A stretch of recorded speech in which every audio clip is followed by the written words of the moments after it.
Hey, what's up, everybody? Welcome to another episode of Strategic Moves. I'm your host, Ken Dow. This is a place where I bring art, culture, politics, and business all together, and I do it every Sunday right here on this station. Today, we're going to talk a little bit about the culture of our food. You know, I'm a big foodie here, and I love to eat. I love to cook. And today, I have a guest on our program who actually taught me a little bit about cooking. He is the owner of Skye LaRae's Catering right here in Cleveland, Ohio. He's a professional chef and a private chef to the stars. Is none other than Chef Eric Wells. If you don't know anything about Mr. Wells, a video so that you can get a little bit of his background.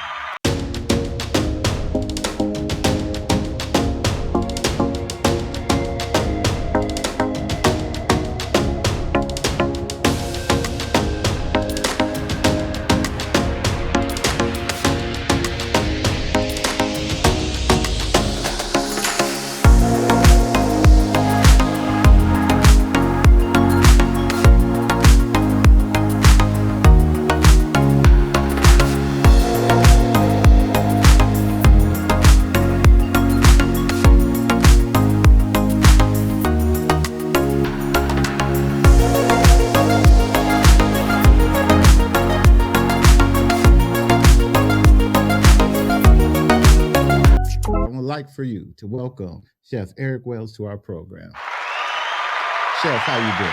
I'm good. How's everything with you today, Ken? I'm doing all right. Having a little rough start today for some reason, man. I'm trying to get it together, man. But You're okay. That's cool. So, Chef, I wanted to talk to you a little bit, let the people get some background information about what you've been doing over the last few years here in Cleveland and that. So, you grew up here in Cleveland? Yeah, born and raised. I'm a Kinsman kid. Grew up in the Mount Pleasant area. And I'm a Kinsman kid. A Kinsman kid. And you know, I was doing some research and I didn't know all these years I was working with you and I didn't know you were a Wells, which was true. And he said, oh, his father was Mr. Paul Wells. Yes. Yeah. Mr. Wells was a big man in our city. He was an amazing man. He was president and business manager of Local 1099, which were like street workers, the garbage men, the gentlemen and ladies who kind of worked on the ground in the city. So he was president of that union for over 30 years. Right. So he was kind of prominent at that time. And didn't one of your brothers or uncle come after him? Yeah, so my brother became the president after my father retired, and then my cousin became the president of the union after my brother stepped down. Wow. So it's like been in your family for that union tie has been in your family for years. Yes, exactly. Except me. I have no desire or had no desire Yeah. to do that. I needed to go a different route, but I do honor my father and my family for what they've done for this city. So what was it like growing up in that type of household back then? It was you and how many brothers and sisters? So it was myself, and I had one brother, two sisters. One of my sisters unfortunately passed away a couple of years back, but my sisters were older than me. My brother was only 4 years older than me. So it was us, and then my parents were raising my sister's children too. Okay. So we were all around the same age. It was a total of 5 of us in the household, and it was great. We had a mother who was the typical like kind of housewife mother that was nurturing and caring. And then we had the father that was a hardworking man that brought home the bacon, and made sure we were living okay. So we had a great upbringing in that community. Oh, that's good. That's good, man. You know, back then the community was very tight. Correct. And there were a lot of things. So I imagine you probably had the house everybody wanted to hang out at some point. Well, only because we had a basketball hoop in the backyard. Well, everyone, everyone came over and wanted to play basketball all the time. It drove my mother crazy. We played basketball all the time, and we just had a good time. We had a great upbringing. My friends and I that we grew up with, we still talk about how wonderful our upbringing was. Obviously there was some crime and drugs and things like that in the neighborhood, but it was interesting. It was like we were shielded from that. We worried about playing basketball and then eventually meeting girls. That was it. Right. That was all we thought about and talked about. So I think that upbringing really shaped and molded who we are today as me and my friends and my family members. So did you take on cook at an early age or was something that came on down the road? So I always enjoyed cooking. Cooked a lot with my mother when I was young, but don't get it twisted. I mean, I didn't have a pink easy bake oven in the corner. I still was out playing sports and things like that, but just enjoyed cooking. I just saw the joy and the passion that my mother had for like preparing wonderful meals, especially around the holidays. And my mother ended up getting really sick. She smoked for years and it destroyed her her lungs. So she ended up eventually getting a lung transplant, Okay. which went well, but the anti-rejection medicines destroyed her kidneys. So she ended Mm. up passing away of renal failure. Okay. But I always enjoyed cooking with her, and that's what kind of inspired me to become a chef.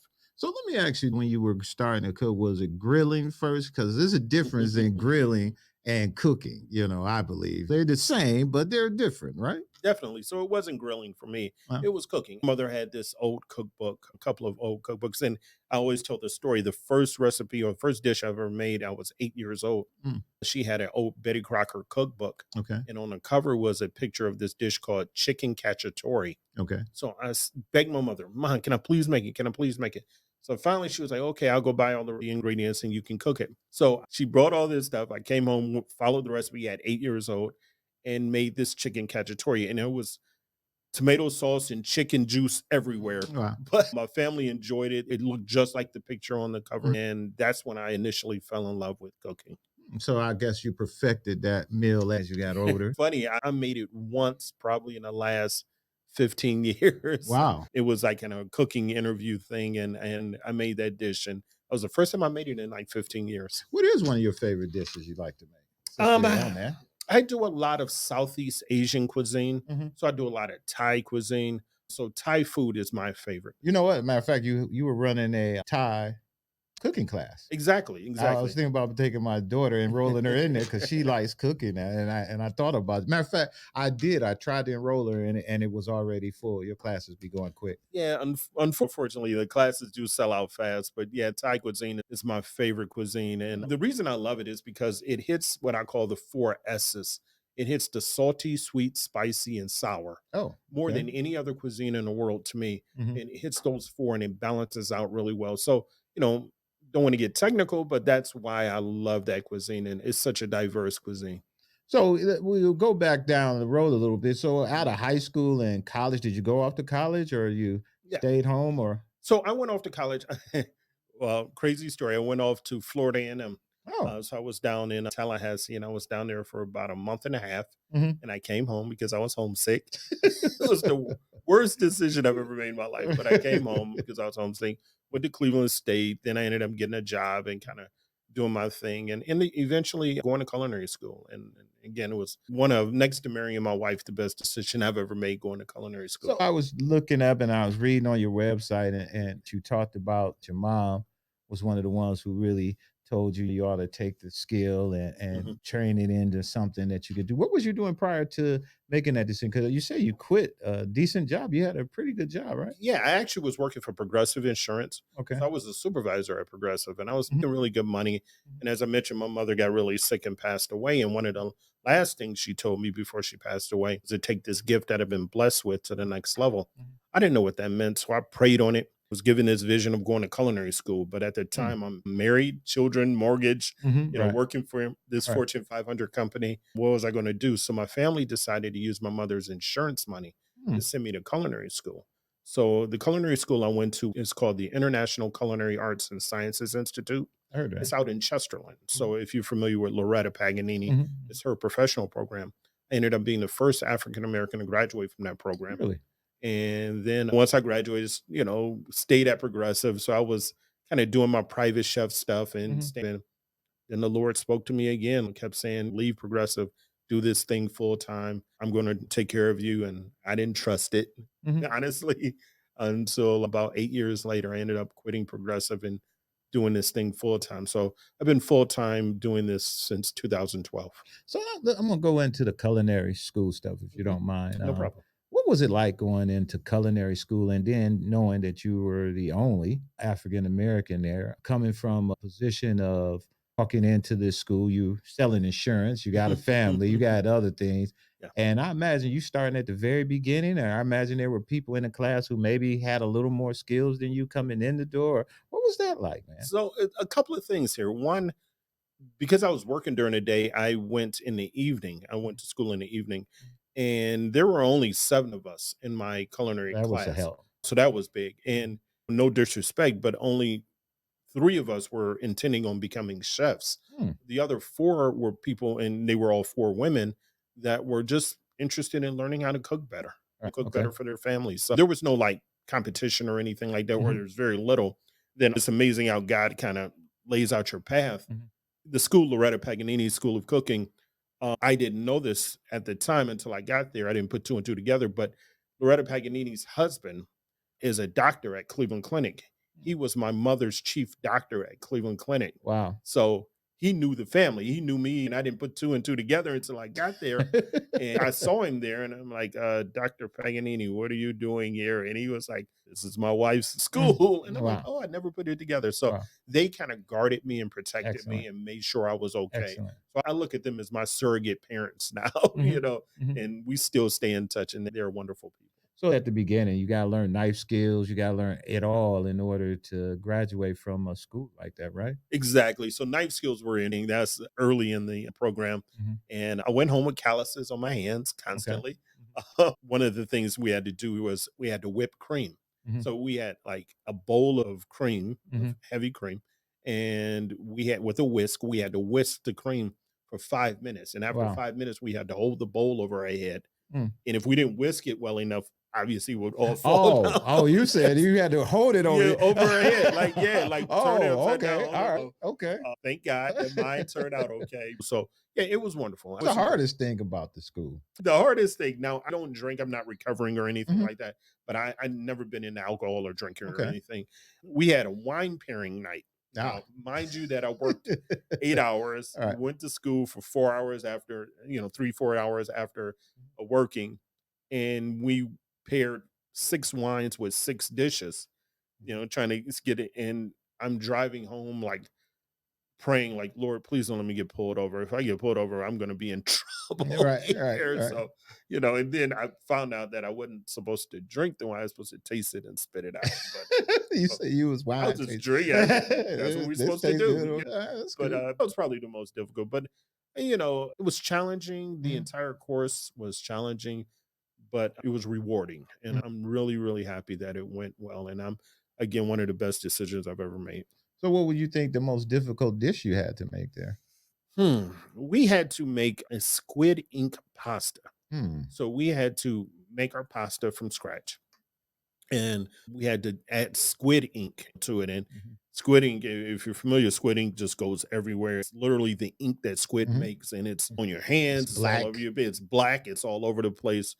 Then also, Loretta Paganini is Italian. It's this dish that no one makes in America. It's called timbal. It's hard to explain. It's kind of like a lasagna, but it's shaped like a cake. Hmm. And you put all this stuff in it and you wrap it in pasta and you bake it. It's the worst thing ever. It is literally the worst dish ever. And we had to make that for our homework. And the funny thing about it was like our homework we had to bring in, we had to make it at Okay. home and bring it in. And most of the time I'll make the homework for my family to eat and then I'll bring in the rest for homework. When I made that, my family was like, we're Man, getting it's fried chicken tasting or this. something. We're not eating this. So Wow. I ended up throwing it in the garbage. But So what's the ingredients in it? oh man, it's pasta, it's wrapped in pasta, and then you can put almost anything you like in it. Mhm. I think the recipe called for like a tomato sauce in it. There was like ground beef, ground pork, and then you put peas in it, Mm. and you put all this stuff in it, but it's shaped like a cake, Wow. and you have to cut it and it comes out layered. It's like it's the worst. It's the worst. It is literally the What's the worst. name of it again? It's called a timbal. A timbal. Timbal. Okay. Oh yeah. Timbale or Well, something. I'm like some food, so I would be looking Yeah, that you up. gotta look that up, man. It's crazy, I'm gonna look man. that It's up. crazy. So you got out of school. So in there, do they teach you? I guess in culinary school, it kind of gets you ready to figure out where you want to go. Like if you want to be a baker, if you Mhm. want to be a chef, and what are the different things? I know we hear about bakers, but what other culinary? So there's technically two paths that you can go down. You can go down the culinary path, Mhm. or you can go down the pastry path. Okay. So the Okay. school does have a pastry program. Mhm. I did not want to do the pastry thing because I do not like to bake. Right. So Right. we had a separate school for pastry. So if you come in and you say, I really just want to be a pastry chef, Mhm. you can go through there or if you want to be culinary. So there are two different, okay. Exactly. Yeah, I the, got you. the culinary program is separate totally than the pastry program. And then they have the chef instructors that teach you the entire pastry side of it, which is really nice. And then, obviously I'm on the culinary side. So usually we don't see too much of the pastry people and they don't see too much of us, Why not, man? I just don't bake, man. I don't have the patience to bake. What it is, Yeah, I enjoy like making stuff, and I hate measuring. I hate right. that's the You worst got to thing. be exact in Yeah, baking, that right? that was the worst thing about writing this cookbook that I Mhm. have is I had to measure everything. So Wow. yeah, measuring is not Oh, something that's I right. enjoy. You in your cookbook, you have to measure everything, Yeah, right? yeah, that was the worst part about it. So being a cooker, you hate to measure. You know, cooking so long, you kind of just got it, huh? Yeah, I mean, I always tell people that cooking for me is, and I don't know the little acronyms or whatever, but it's about the three T's is time, temperature, and technique. If you can master those three things, the time you're cooking, the time of the dish you're cooking, Mhm, the temperature, obviously, and the technique, you can make almost anything, mhm, I think a lot of people get messed up with cooking. They get so distracted on other things, mhm, mhm. television, talking on the Right, phone, right. getting their children together. Mhm, The next thing you know, their dish is not the way that they wanted it to be. mhm, mhm. So let me ask you this then. Now you got finished with culinary school and you said, "Hey, I'm going to," as you say, you went back to work and Mhm. doing that. What made you decide that, hey, I think I want to do this full time? So when I graduated from culinary school, I was at Progressive, and a couple of the employees at Progressive's a large organization. They said, Mhm, "Hey, you graduated from culinary school. Oh, can you come to my house and cook for me and my husband or me and my wife? That's I see that on TV. I see the stars doing getting that. Can you do that?" And I was like, sure, I guess. So I did it for a couple of people at Progressive. mhm, Then it blew up. It just spread.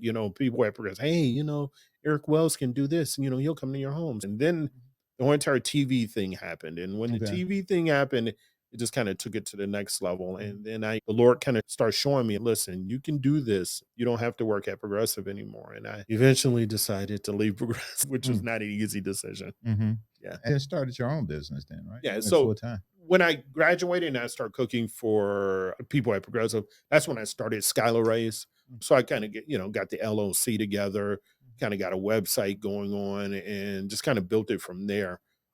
Still working at Progressive, still doing my thing, but the business started kind of really growing. And then the other thing that really helped was when I was at the culinary school has a recreational program mhm, where anyone can come out, similar to my classes at Cornucopia, mhm. and they asked me to teach out there. Okay. So I began teaching. I was the first African American chef out there, as far as instructor. So I started to teach, and my classes were girls' night out classes on Friday nights, Mhm, and all these rich, very very kind of high fluting women mhm. will come out there and take the classes, and I'll tell them what I do. Oh wow, chef, we'll love to have you at my house, and then that was another business. So, Right, I right. started getting a lot of business that way from people who took my classes out there at the school. I remember hearing in one of your interviews you talked about going into business. Mhm, And this is a show we try to educate some of the business people and try to give them information that will help them as well. mhm, And so we're going to talk a little bit about the ups and downs of business. I remember when you were going to open up the restaurant mhm. that that was a big thing because Yeah. you were opening up a restaurant, and it was also a big thing when it didn't happen. Mhm. Yes. And you talked a little bit about trying to make up your mind when you were just hustling, doing everything. I tell people I did that a lot, Mm, in 25 years of being in business, it was a lot of business. yeah. Business changed. Even now that I'm doing a podcast, is another change in the type of way we do business, or still trying to do the same thing we do, just how we do it. I We understand. always change it. So talk to us about the business when and what happened. Yeah. So part of leaving Progressive and to get kind of deep into it, Mhm, I was praying, praying, praying, like, what should I do? Leave Progressive, stay at Progressive. So someone approached me and say, hey, listen, I know you're a chef. I have this building that's used to be a restaurant. I would love to you come and open it and do a restaurant there. Now, mhm, the vision that God had given me was to leave Progressive and continue to do my private chef stuff, mhm, continue to go to people's homes. But I saw the opportunity to open a restaurant. And I said, okay, this is the path. This is why. So I ended up leaving Progressive, putting in my 2 weeks notice, and left Progressive like 3 months later, cashed out my 401k and put it all into this restaurant. And we were about 3 or 4 days before opening. And the last thing I had to do was have the county health inspector mhm. come in and help and inspect the building. So they came in and inspected the building and told me, unfortunately, we cannot open this business. You can't open a restaurant here because there's asbestos everywhere. Mm, And I was like, what? wow. So the building owner never told me about the asbestos, and I couldn't open the restaurant. And I put on all this money, and only thing I can do is just go away from it, you know. Mm. And I can be real honest with you, Ken. I Yeah. went through 2012, and I always talk about it. My wife and I talk about it all the time. Mhm. 2012 was the lowest point probably in Mhm. my life Mhm. because I had left Progressive and I'm up here and I couldn't open this restaurant. All my business kind of dried up because Right. everyone knew I was opening a restaurant. Mhm. So they said, "Oh, chef, we'll just come and support you at the restaurant." So I went through a little depression. I was I really understand. down, lost a ton of weight, Mhm. and honestly contemplated suicide. You know, I Mm. was like, "What is going on?" And Mhm. I'm praying every day. I'm asking God, why did this happen? Why you gave me this gift and why can't I do it? And the Lord honestly told me, you have to give me 100% of yourself. You Mhm. can't give me 95 or 99%. You got to give me 100% of yourself. And I'm praying, I'm tithing, I'm going to churches, such and that. And the problem with me, and I'll be honest with you, was pride. Mhm. Pride really started kind of building up inside me. And I'll give you an example here, Ken. I started being on Fox 8 in the morning like a ton, right? Mhm. Mhm. And what I would do, Ken, was I would be on Fox 8 like in the morning and go to like a local mall and just walk around the mall. So people can say, "Hey, you're that guy that was on TV today." Wow. Wow.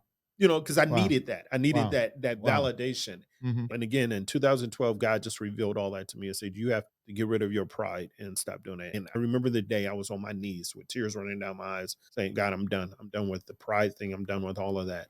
And things start turning around. People start calling, celebrities start calling, Mhm. there are people Mhm. start calling, and then it built back up. My whole entire thing with that here is I gave it all up to God, and now he just kind of guides and keeps me I will tell you, man, that's very important in now. Mhm. business Yes, because a lot of people don't understand that happens to a lot of people in business. correct. While you were telling the story, I was thinking, like, it's just a way of stepping back Mhm.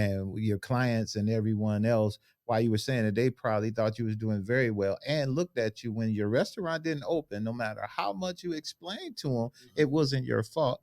They still thought it was your fault. It was Exactly. something you did wrong. It was something oh, don't call him now. But like you Mhm. say, why is my other business drying up? Yeah, Because of this, I still should be able to come to your house and cook for you, right? correct. But Yeah, they're thinking that, oh, you can't open up a restaurant. It's something wrong with you. yeah, that It's was the something you other side did. of it. So Yeah, yeah, it's a big side of that, man. yeah, And that's how one thing in business can affect the other thing. Being a exactly. business owner, it's really rough. And to the point that you say you were contemplating suicide, which is huge, man. I'm really glad you were able. And Mhm. there's a whole lot of people out here really glad that you were able to Yeah, master through that and yeah, get through praise God. that, man. I mean, I can give a lot of credit, if not all the credit, to my wife. My wife has a really, really good job, and she was holding it down. And that's the other side of it, Mhm. being a man, Mhm. married, children. I got a baby. Can I have $20? All I right, gotta right, ask my wife for right, money and things like that. right. And the other thing was one of my daughters was graduating from high school at the time, and I'm telling you, a point that hit me, man, was when I couldn't even contribute to her like prom or her Mhm. graduation because I Mhm. had no money, and we had to kind of scrape up money to get her to prom and scrape up money Mhm. to graduation and to college. And we're getting loans to get her to college, and Right. praise God, she graduated from college and everything. But yeah, it was a difficult time, but it humbled me. It kept me grounded. And I'm glad that it happened, Mhm. because I don't know where I would be right now with the pride kind of building up Oh and everything. man, you'd be too much. Yeah. It drove you too much because the crashing of that Mm, is the biggest piece. yes. Is like, imagine if you'd have got that and you would have crashed. You Yeah. really wouldn't know what you would have done. Yeah. You Yeah. see what I mean? Yeah. So Definitely. was that part of it that you were able to get through that? And family is the most important part. So I totally get what you're saying, man. Yeah. So we're gonna move on to a little happier side of Sure. things No then. problem. So from that standpoint, man, why not the food truck? You can build a food truck, run across America, Yeah. win some prizes. Why not the food truck, man? I just don't think Cleveland is conducive for a food truck Mm. because you can only have it 6 months out of the year. I was riding down the street the other day, Mhm. coming here, because there's a food truck be there. And when I got to the stop sign, I was like, it sure would have been nice if that food truck was here today. But it was They're freezing freezing. outside. Yeah. And I understood why. And the other thing too is Cleveland's an interesting food city. Mm. And I say interesting in a good way and a bad way, Mhm. and oversaturated with food trucks, especially in the summertime. And this is no disrespect to people who own a food truck. I Mhm. give you guys a lot of credit. Something I can't do. I have no desire to have a food truck. Mhm. But in the summertime, there's hundreds, if not thousands, of food trucks in the Cleveland area. Mhm. That's just something I've just never been into. I mean, I love going to them. I love supporting them. Whenever I see them around, I try to stop and get something, especially in the summertime. But it's just not my niche. You know, a friend of mine, he makes this scenario. He's a businessman, and he makes this scenario all the time. He says, if you can make it in Cleveland, you can make it anywhere. And he said, in New York, you can put up a hot dog stand and damn near raise a family. Yeah. He said, in Cleveland, if you put up a hot dog stand and you put up one on the next corner, the guy who's on that other corner will probably walk down there and try to kill you because you taking all his business because it's just not that many people here. So I understand what you mean about the food truck. Yeah, it's pretty much that way with restaurants too in this city. We don't have the median income to support the number of restaurants that we have in this city. And I wish we did. But we're not Chicago, we're not LA, we're not New York. We don't have the kind of income in this city where we can go out to dinner 3-4 times a week. You know, we go out to dinner basically 3 times a year. We go out for his anniversaries and sometimes on New Year's Eve. And that's pretty much it. You know, and again, I try to support my local restaurant entrepreneurs in this city. You know, the other thing here too is, Ken, we don't like new things in Cleveland. We don't like new foods, different foods. We like to kind of stay in our little lane with regard to food. And I'm not saying everyone, but a large percentage of people in Cleveland do not like to try new things. You know, so I think you might be on to something there. Yeah. If I opened, and no disrespect, but if I opened a fried chicken joint, and so fried chicken don't do very well, but if I tried to do something like Middle Eastern cuisine, especially in our community, we wouldn't support it. Right. You know, because it's not what we're quote unquote used to. But do you think we got a strong enough Middle Eastern community now in Cleveland that could? Well, and I know you just used that as an example. Yeah. I mean, I think you will get some people that come, but then you start getting into the when will they come? Will they come, you know, once a week, or will they come once every 3 or 4 months? Because we got some like Taza. There's some restaurants here that are Middle Eastern restaurants, and I have a couple of Middle Eastern friends I hang with, and they're never crowded. Correct. So, you know, it's the same thing. Yeah, Cleveland's interesting. And I think the pandemic hurt Cleveland a lot because there were a lot of restaurants that were scheduled to open in 2020 and 2021. And because of the pandemic, they weren't either able to open or they had to downscale. And it changed a lot. I mean, Cleveland was ready to kind of break out with the new food scene kind of places in the area. But again, with the pandemic, it just kind of shut everything down. What do you think about during that pandemic with the type of business that you run and what you do? How did that affect you? Because I imagine people wasn't trying to call the personal chef over during the pandemic. Actually, it's the exact opposite. I had my best year ever. Say you were rolling. I had my best March of 20 to March of 21. I had my best year over date than I've ever had. Because you got to think about it. People still wanted to celebrate birthdays. People still wanted to celebrate anniversaries, but they weren't going to restaurants. Restaurants were closed. So people were calling me, hey, chef, listen, my anniversary is whenever. We usually go to X restaurant for dinner on our anniversary, but it's closed because of the pandemic. Can you come over and make dinner for us? Sure. So I was coming over, mask on, you know, and making dinner for people. I had my best year ever. Wow. 20 to 21. Yeah. Wow. Okay. Yeah. Booked almost every single day. Really? Almost every single day. So how big is your staff, chef? So we have a staff. It's myself and 6 others. Okay. But I do the private thing, the intimate dinners for 2. I do just me and myself, myself and I. Oh, you come by yourself and you cook. When I do the dinners for 2, it's just me, you know. So what I do is I go to a couple's home and I do a 6-course dinner in their home. And I bring everything: linen, flowers, candles, food, of course, china, silverware, everything. The only thing I use of theirs is their stove and their water, and I clean up afterwards. What's in 6 courses, man? So the 6 courses. The first course is called an amuse-bouche. It amuses your palate. Usually it's something really, really small. I do something like a little shot glass of tomato soup in a shot glass. You just get started. Or I do a little crostini, like a little toast with tomato basil on it. Take the crostini over the tomato shot. You keep the tomato shot. Okay. So the second course is the salad course. Okay. The third course is the appetizer. The fourth course is called an intermezzo. The intermezzo is a palate cleanser. So I do a little sorbet on a spoon to cleanse their palate to get them ready for their entree. The entree is the 5th course. Dessert is the 6th course.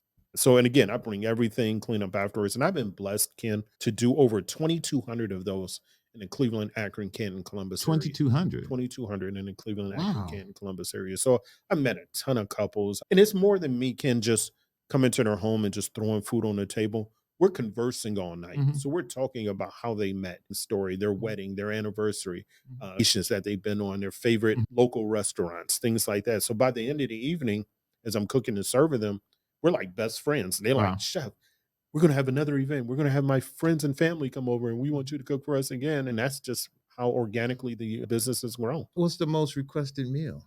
It's Be always surf and turf. always serving So I turkey. have 15 different menus you can choose from. Mhm. And one of them is surf and turf. And I'll say 20% of the time I'm doing surf and turf. Everybody got caught up in these lamb chops lately. I thought they would be trying to get these lamb chops. The lamb is very Lamb popular also. chops and what is the other one? Oxtails. Jesus Yeah. Christ. I bet the cow was like, man, I never thought my tail would ever be worth this amount. That's funny. I do oxtails, but I only do oxtails on my cooking classes. I have these braised short ribs that Yeah, I we're do gonna for get my into that. yeah, I the got a short ribs video are of you and amazing. them Yeah. short ribs. We're gonna talk about them short ribs. Yeah. Your short ribs made me want to put it on this video. Y'all stay tuned. At the end of this video, we chef gonna show y'all these short The ribs. short They're ribs are amazing. great. They are really good. Yes. So I met you at Burt Belcar. Yes. I wanted to lose some weight, and one of the things that my nutritionist told me was that we should learn how to cook. Mhm. And so we went there. I think you did a class with you, Val Scott, Chef Robin Blair. She Mhm. was one of the other ones that was Yes. there. And I had a good time there. Me and my wife, we took classes there, learned a lot from you guys. And one thing we didn't learn to do, man, you could give us any hit, man. What's the secret to cooking fried chicken, man? My most popular cooking class, I can tell you right now, is my Southern Classics class, which we do fried chicken.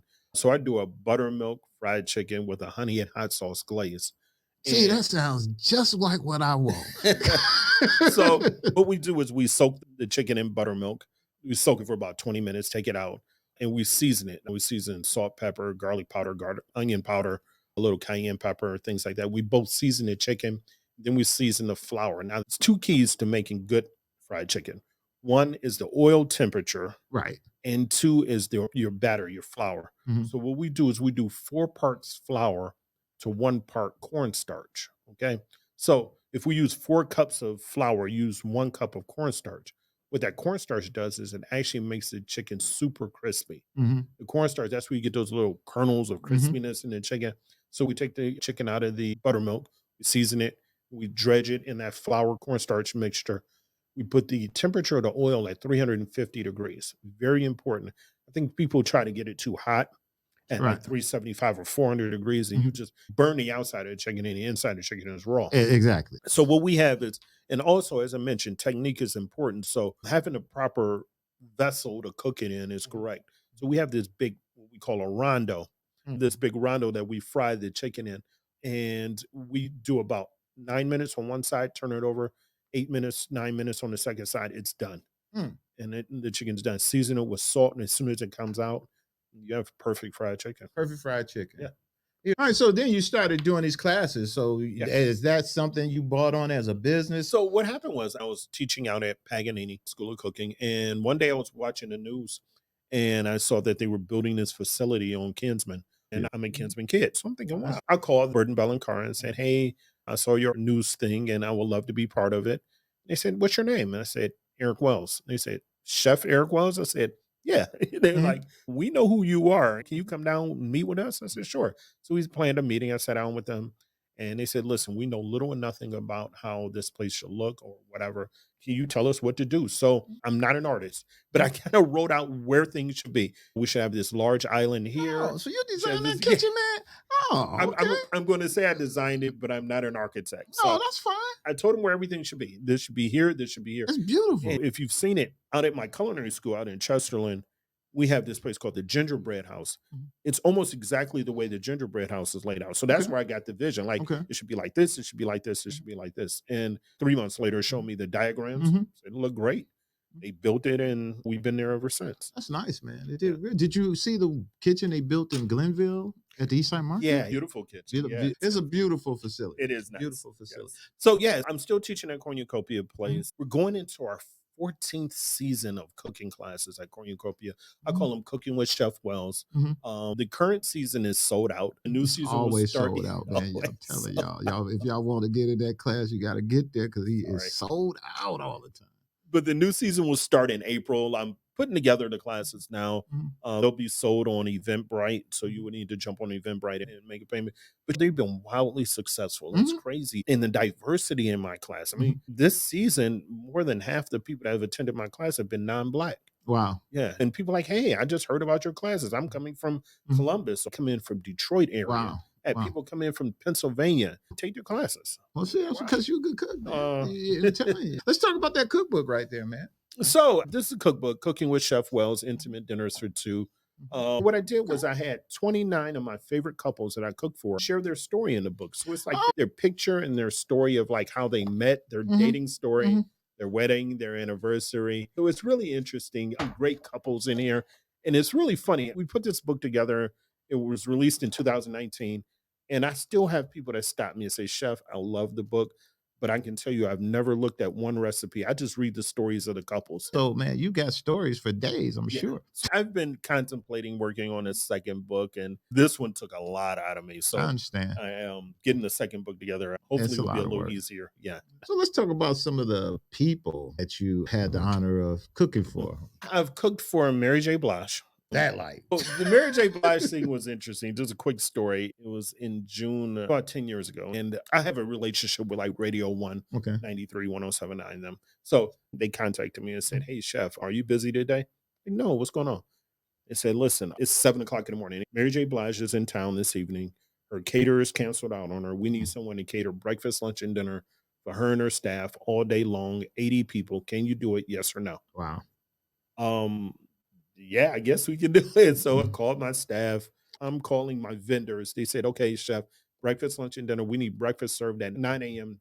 this morning. It's 7 o'clock, right? So, whoa. I said, okay. So I am just calling my vendors like, listen, I need food.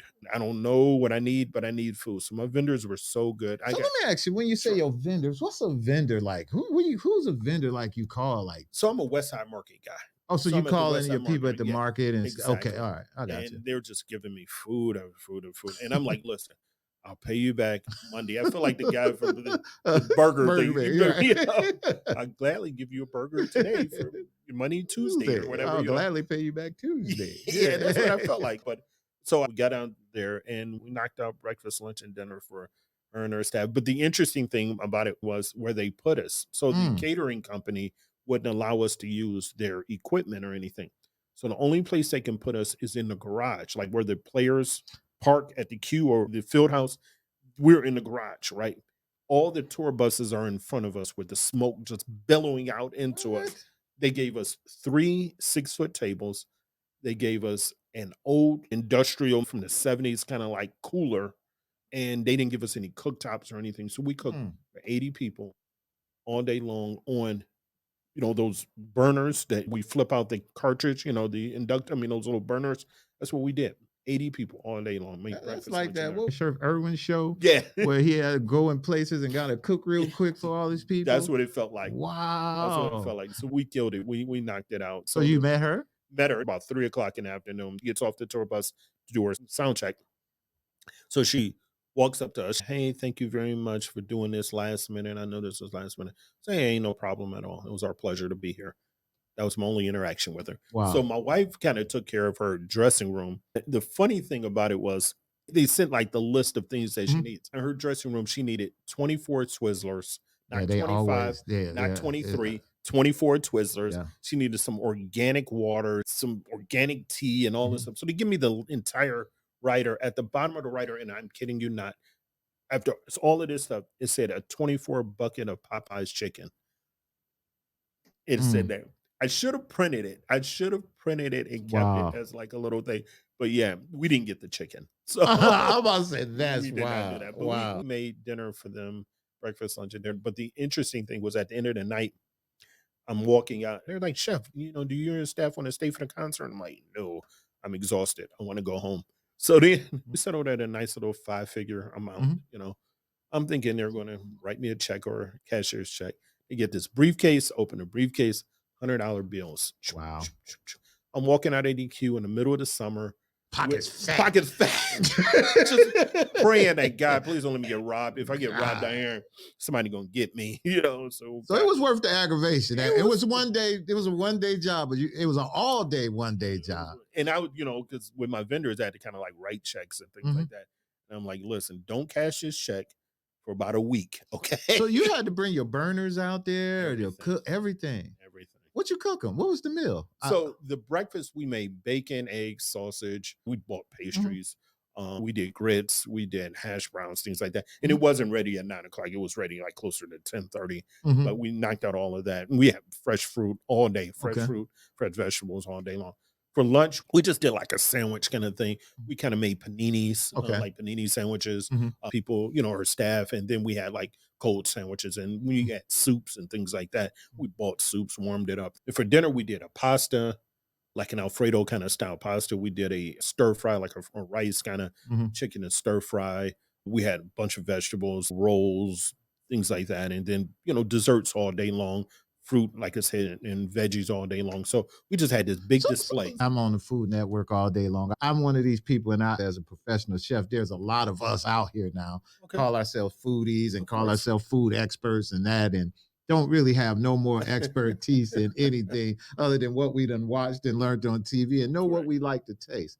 But do you think that the internet and these people is pushing all these people out there? I mean, your question is the influence that social media and all those things have done. Food, I think it's been very interesting. It has an opinion, so I guess everyone's opinion is validated, and people can make videos and say, okay, this dish was great, this dish wasn't good. I don't have an issue with it at all.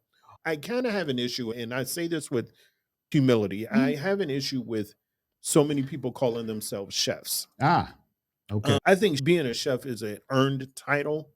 It's not a title that you've been cooking in your mama's kitchen for 5 years and now you're a chef. I technically didn't call myself a chef until 3, 4, 5 years into me after I graduated from culinary school. Even though people, hey, you're a chef. Well, I cook. I really, don't have the experience to be a chef. So I think people throw around the word chef a lot. If you want to call yourself that, that's fine. But I take a lot of value in being a chef. And what about the food critics? I don't have an issue with the food critic because, again, everybody has an opinion, and that's the great thing about taste. I may think one dish is amazing, someone else may think it's terrible. So it's really interesting. I don't really value food critics. I'd rather just go and taste it myself.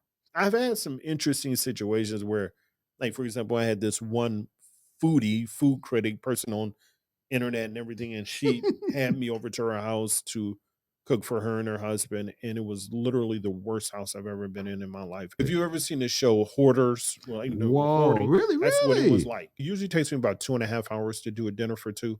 It took me like 45 minutes to do it. I ran right through it. I ran right through. She had an animal. She had a dog, and the dog hair everywhere. The dog climbing on the counters and everything. This stuff, junk everywhere, and I'm cooking. It was the worst. Wow. So I'm gonna take a moment. I'm gonna play this video here, and you kind of talk us through that. This is a Loft dinner party that you were having there at some point or another. All right. So I have acquired this loft. It's actually right here in inner city Cleveland on 40th and Payne. I am now doing events there. Everything from dinner parties to dinners for two. We're doing cooking classes there. We're doing larger kind of events. We took over this space in like November-ish, and we're doing private events there. So the events are going really, really well. Y'all need to pay attention because what's about to come up on the screen is what we were just talking about. Those are those short ribs. Now, what is this you're cooking there? So those are grits. Those are grits? I do these really creamy grits, and these are the short ribs that we kind of put on there. I braise the short ribs, and I make this amazing, like, jus or sauce to kind of go over the top, or gravy to go over the top, little microgreens to go over the top. That's your second course of that meal, right? Yeah. So when I do dinner parties, there's a 3-course menu. It's a salad, entree, and dessert.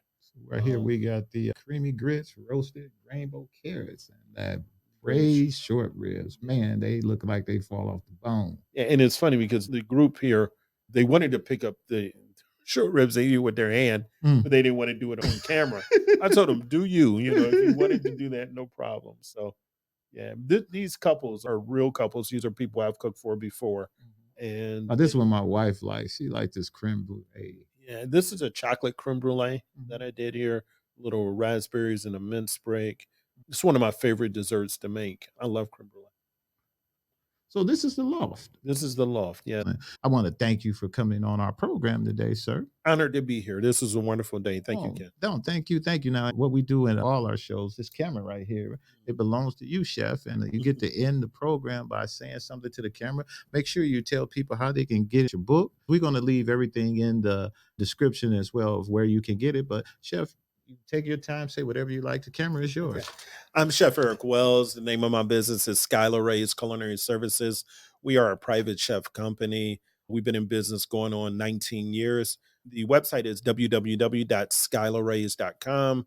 Phone number is 216-254-2808. And again, we'll be honored to serve you. I do require, though, if you do want a dinner for two, that you try to book it at least 3 to 5 months in advance because I am very, very busy. So I do have a calendar on the website that you can see my availability. And also the book, Cooking with Chef Wells, Intimate Dinners for Two, is available on Amazon. The book is $24.95. And if you see me around town, just stop me. I'll sign the book for you, which I've done many a times. And again, I'm just honored to be on this show and thank you for this opportunity. Ladies and gentlemen, Chef Eric Wells, and please check out any of the other shows we have on our website. Talk to you next week.